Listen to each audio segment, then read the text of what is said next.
Sri Lanka, the Pearl of Asia, was utterly devastated by the horrific 2004 tsunami that ripped across its land, leaving only mass destruction in its wake.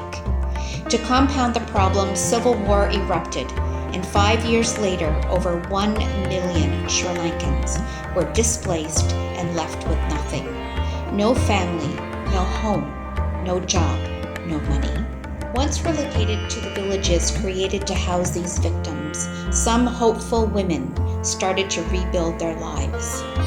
Only possessing determination and artistic talents, they needed to find a cheap and readily available material to begin their craft business.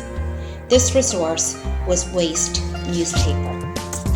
With no building from which to work, they set up the dyeing process outside, and they laid the paper strips in the sunny fields to dry.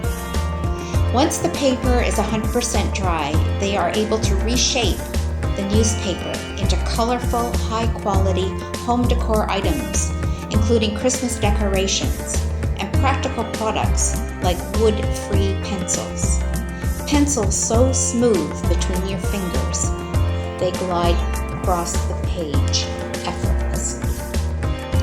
Confident with their product, proof of customer demand, and no lack of waste newspaper, these enterprising women hold the key to alleviating poverty to their village and for another 40 women in the neighborhood. They can pave the way for another 60 children to attend school. But there is one major obstacle: rain. When it rains, production halts.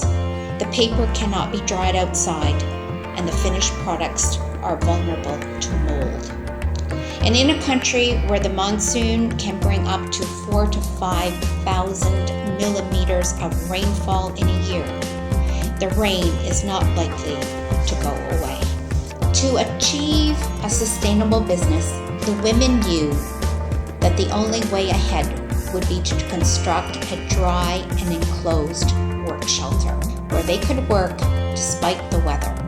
The women went to the bank for a loan, but being part of a marginalized community with unpredictable revenue streams due to weather interference, they could not secure sufficient funds.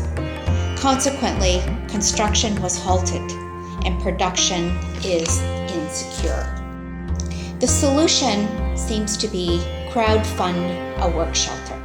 As you can see, there's a community of employable women creating sought-after products with high production levels.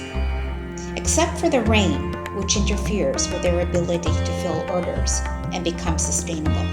If they can crowdfund a work shelter, it will then bring employment for more people, increase family incomes, put children in school, and provide the village with prosperity.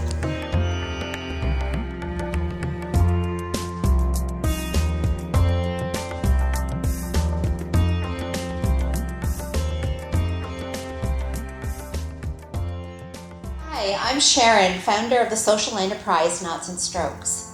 After a number of years working within the corporate, academic, and international development fields, I founded this business to partner and to empower female entrepreneurs within the global south. These entrepreneurs, like Shanti in the video, are working within the creative sector and have the business acumen to successfully scale their business. However, there are often obstacles in their way, which need outside support to solve.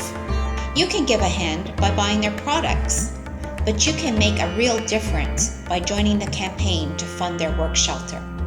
That will bring jobs to these women, so their children can attend school and their families can prosper. Let's open a work shelter and make a fundamental difference. That is something to dance about.